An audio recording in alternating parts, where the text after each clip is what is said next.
안녕하십니까. 한겨레 캐스트 주간 이슈 전망입니다. 저는 정치부 성한용입니다. 대한민국 대통령이 하는 일 중에서 가장 중요한 일이 아마 인사일 것입니다. 박근혜 대통령이 윤진숙 해양수산부 장관을 마침내 경질했습니다. 공석이었던 청와대 대변인에 KBS 앵커 출신의 민경욱 기자를 임명했습니다. 인사의 배경은 무엇일까요? 또 후속 인사는 언제 이루어지는 것일까요? 다른 장관들은 그냥 가는 것일까요? 오늘은 박근혜 대통령의 최근 인사에 관해서 몇 가지 궁금증을 풀어보도록 하겠습니다. 청와대 출입하는 석진환 기자 나오셨습니다. 안녕하세요. 네, 안녕하세요. 한겨레 캐스트 오랜만에 나오셨네요.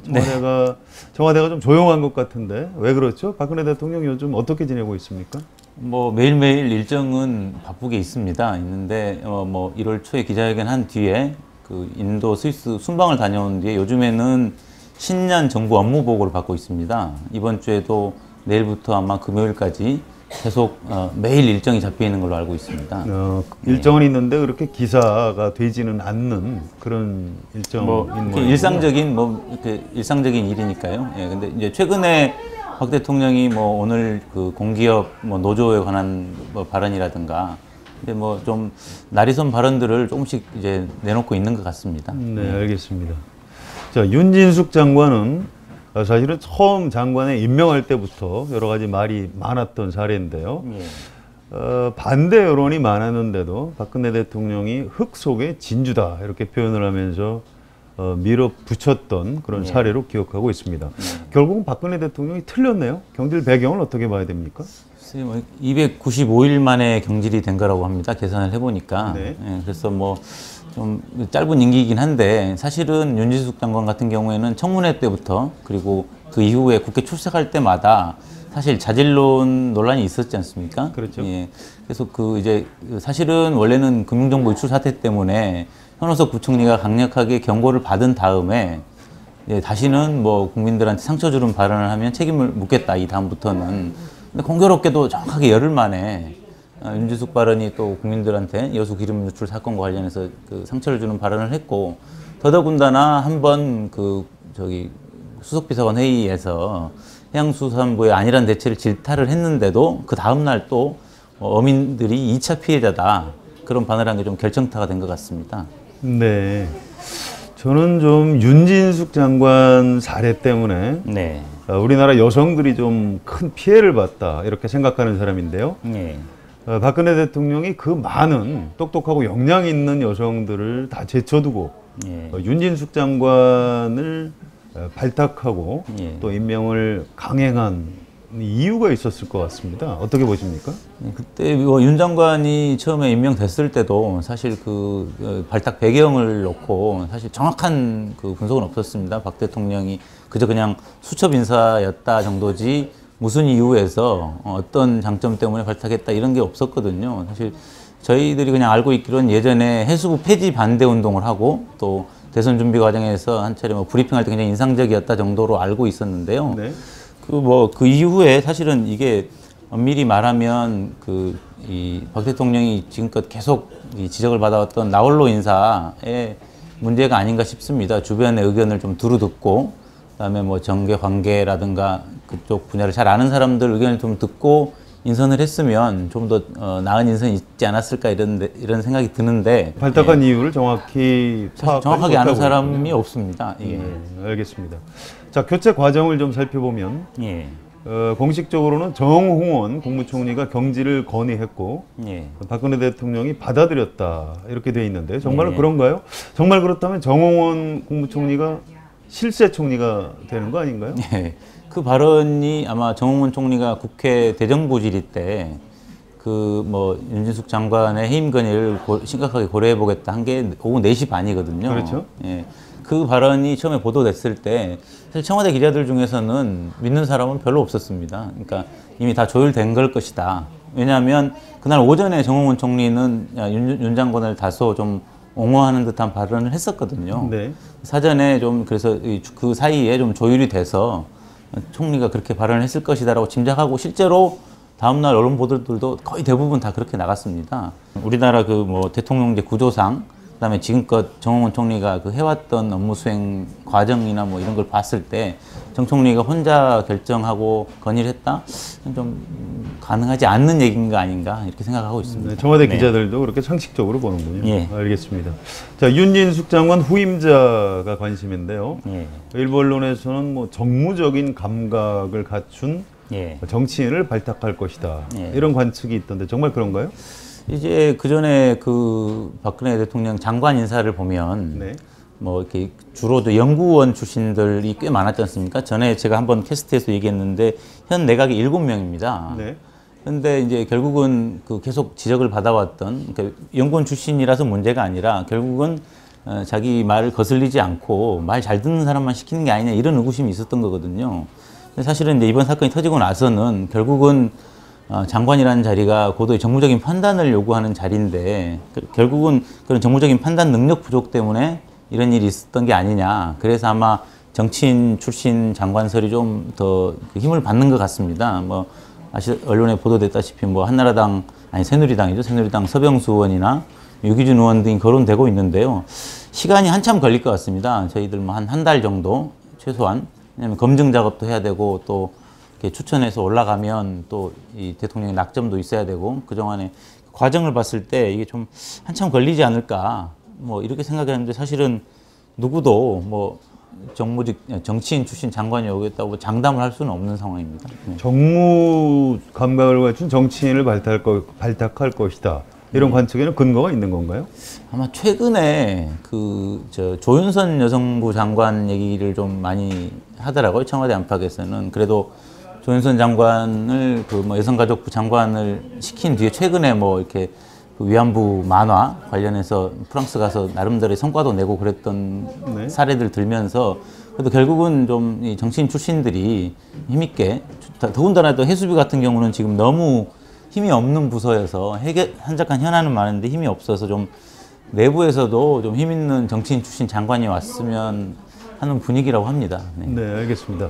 자, 윤진숙 장관이 물러나면 이제 여성 장관은 조윤선 여성부 장관 한 사람만 남는 것 같은데요. 예, 예. 그렇다면 후임 장관도 여성을 발탁해야 되는 건 아닌가요? 글쎄, 지금껏 그 박근혜 대통령의 인사 스타일을 봤을 때 무슨 지역이라든가 성별, 뭐 출신 학교 이런 것들은 잘 애써 균형을 맞추려는 것 같지는 않습니다. 실제 저희 뭐 비근한 예로 최근에 뭐 서울지방경찰청장하고 서울중앙지검장이 같은 고등학교 출신이거든요. 네. 대구 청구고 출신인데 그다음에 또 최근에 뭐 몇 달 전에 그 PK 인사 이런 얘기들 많이 있었지 않습니까? 그러니까 특별히 사람이 없는데 일부러 그 여성 장관 2명을 맞출까? 지금껏 그 인사의 패턴을 봤을 때 좀 의문이 있습니다. 배려하지 않을 가능성이 높다. 이렇게 보시는 거네요. 저는 그렇게 봅니다. 예. 네, 윤진숙 장관 못지않게 사실은 경질론이 먼저 나왔던 강요가 현오석 경제부총리인데요. 네.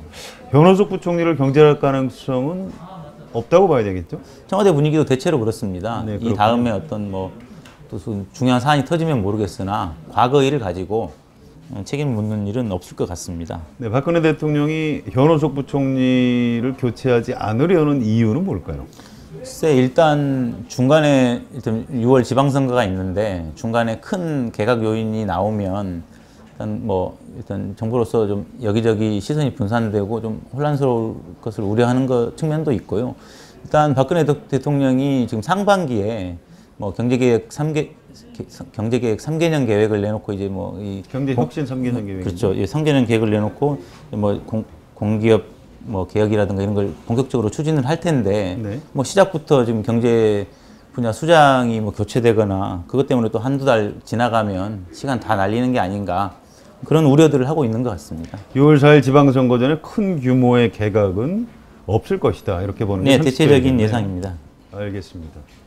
이번에는 청와대 대변인 얘기를 좀 해볼까요? 얼마 전에 해외 순방을 할 때도 대변인이 공석이었던 걸로 기억을 하는데요. 예, 예. 대변인 자리가 얼마나 비어 있었죠? 정확하게 제가 계산을 해보니까 2월 5일 날 임명을 했으니까 36일 만이네요. 지난해 말일 날 김행 대변인이 사퇴를 했으니까요. 36일 만인데 대변인 없이 해외 순방을 간 경우는 그 최근 전례가 사례는 없죠. 예, 전례가 없었다고 합니다. 예. 알겠습니다.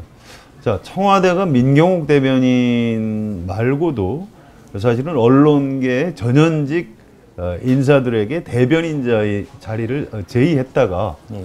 거절당했다. 이런 얘기도 있던데요. 예, 사실인가요?